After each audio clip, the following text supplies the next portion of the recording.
Avvalambor assalomu alaykum. Demak, bizni laboratoriyamiz bino inshootlar seysmik mustahkamligi deb nomlanadi. Umumiy asosiy faoliyatimiz shu bino inshootlar seysmik mustahkamligi bo'yicha nazariy, eksperimental shu tadqiqotlarni olib borish hamda shu mavjud shu me'yoriy hujjatlarga takliflar ishlab chiqarish yoki o'sha amaliyotda bor muammolarga yechim topishdan iborat. Bu nafaqat bizning respublikada, butun dunyoda shu dolzarb muammolardan hisoblanadi. Misol uchun oladigan bo'lsak, Turkiya zilzilasini olishimiz mumkin yoki Tailandda ro'y bergan zilzilalar. Ular vayronkor zilzilalar, qancha binolar yoki masalan insonlarning yo'qolishiga olib keldi. Bizning respublikaning tarixida ham shu zilzilalar ro'y bergan. Misol uchun Andijon zilzilasi yoki Namanganda ro'y bergan zilzila, Toshkent zilzilasi yoki Gazi zilzilasi. O'sha seysmik mustahkamlik masalasida oladigan bo'lsak, shu asosiy bizda yechimlar me'yoriy hujjatlarda aks etgan. O'sha qurilish me'yorlari va qoidalari yoki hozir oladigan bo'lsa shaharsozlik normalari va qoidalari deb nomlanadi. Ilm-fan yutug'i yoki o'sha olingan eng asosiy yechimlar shunda aks etadi. Bu o'sha bino inshootlar qurilishiga tatbiq etiladi.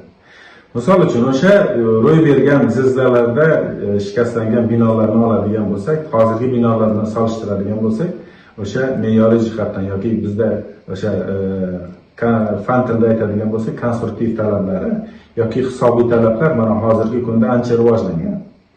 Yoki seysmik mustahkamlik sohasida oladigan bo'lsak, masalan, eng o'sha zilzilalar ko'p ro'y beradigan mamlakat masalan Yaponiya.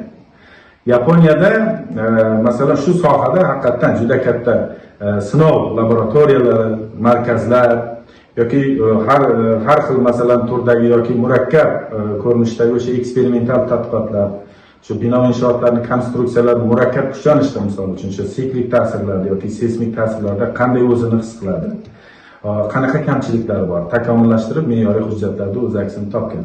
Bu rivojlangan davlatlar amaliyotida demak bu yechim bor. Bizda ham xuddi shu ishlar amalga oshiriladi. Masalan, laboratoriya misolida oladigan bo'lsak, mana prezidentimiz tomonidan so'nggi yillarda juda katta e'tibor qaratilyapti seysmik mustahkamlik sohasiga. Vazirlar Mahkamasida masalan sho'ba ochilgan. O'sha bunday deganda shu bizda shu arxitektura qurilish sohasida yoki seysmik mustahkamlik sohasida o'sha bunday deganda ishlar takomillashib boryapti. So'nggi yillarda masalan turar joy binolarni oladigan bo'lsak, mana buni tan olib aytish kerak, oxirgi 4-5 yilda haqiqatan shaharda ko'p qavatli binolar qurilishi jadallashib ketdi. Bunday deganda masalan me'morlar bilan gaplashganimizda aytadiki, haqiqatan yer qolmadi. Haqiqatan bu juda ko'p qavatli binolar, osmono'par binolar ham qurilyapti. Bu o'z-o'zidan ma'lumki, seysmik mustahkamlik masalasi nima bo'ladi degan savol birinchi o'rinda turadi. Mana xalqimizda ham shu bor, masalan yangi qurilgan binolar seysmik mustahkamlik masalasi qanday, talabga javob beradimi, yo'qmi degan savol birinchi ko'ndalang turadigan savollardan bittasi. Asosiy qabul qilingan masalan bir tushuncha borki, binoni zilzila bardoshligi birinchi masalan o'sha ustozlarimiz aytadi, 15% o'sha biologik, seysmologik izlanishlar. Yer to'g'ri tanlanyaptimi yo'qmi? Keyingisi o'sha loyiha 10% bo'ladigan bo'lsa, masalan 25%, 50% texnologik. Undan keyin qolgan o'sha 25% ekspluatatsiya jarayoni. Masalan, bino to'g'ri yaxshi loyihalanib, qilinib, qurib, o'sha egasiga topshirilgandan keyin ekspluatatsiya to'g'ri qilinyaptimi yo'qmi? Misol uchun u yerda har xil oqova suv quvurlari bo'lishi mumkin, u yorilishi mumkin, suv ketishi mumkin va hokazo. Masalan bizga ma'lumki, muhandislikda o'sha 12% grunti tarkibida namlik o'tgandan keyin u o'z yuk ko'tarish qobiliyatini sekin yo'qotadi. U yo'qotdi degani u o'sha loyiha bo'yicha mo'ljallangan o'sha poydevor tovoni deydi, o'sha tovondagi grunt namlikni o'zi olgandan keyin yuk ko'tarishni yo'qotdi. U tekis cho'kishi mumkin, notekis cho'kishi mumkin, o'sha binoni sekin avariya holatiga olib keladi. Bu degani o'sha 25% o'sha ekspluatatsiya qilayotgan insonlarga ham bog'liq. Bizda mana yaqinda AQShning o'sha Kaliforniya shtatida bo'lib qaytdik. O'sha AQShdan prezidentimizning 4790 yoki 3190 qarorlariga asosan bizda o'sha bino inshootlar konstruksiyalarini real haqiqiy o'lchamini o'sha seysmik kuchlar ta'siriga sinash bo'yicha uskunalar xarid qilingan. Shunga asosan o'sha maxsus sinov laboratoriya binosi mana hozir qurildi, o'zi bitish arafasida. Lekin mana o'sha Germaniyadan yoki o'sha AQShdan mutaxassislar tashrif buyurib shu uskunalarni o'rnatiladi yaqinda, mana shu ko'pi bilan bir oy ichida shu o'rnatiladi, ya'ni ishga tushadi. Aynan mana shu laboratoriya ishga tushgandan keyin biz yangi konstruksiyalarni yoki o'sha mavjudlarda yoki qurilish jarayonida muammolarni biz o'sha eksperimental tadqiqotlar orqali haqiqatdan shu loyiha ko'rsatishiga javob beryaptimi, yo'qmi degan savolga biz aniq javob berishimiz mumkin. Chunki dunyo miqyosida ham shu. Seysmik mustahkamlik sohasi eksperimental tadqiqotlarsiz rivojlanmaydi. Buni iloji yo'q.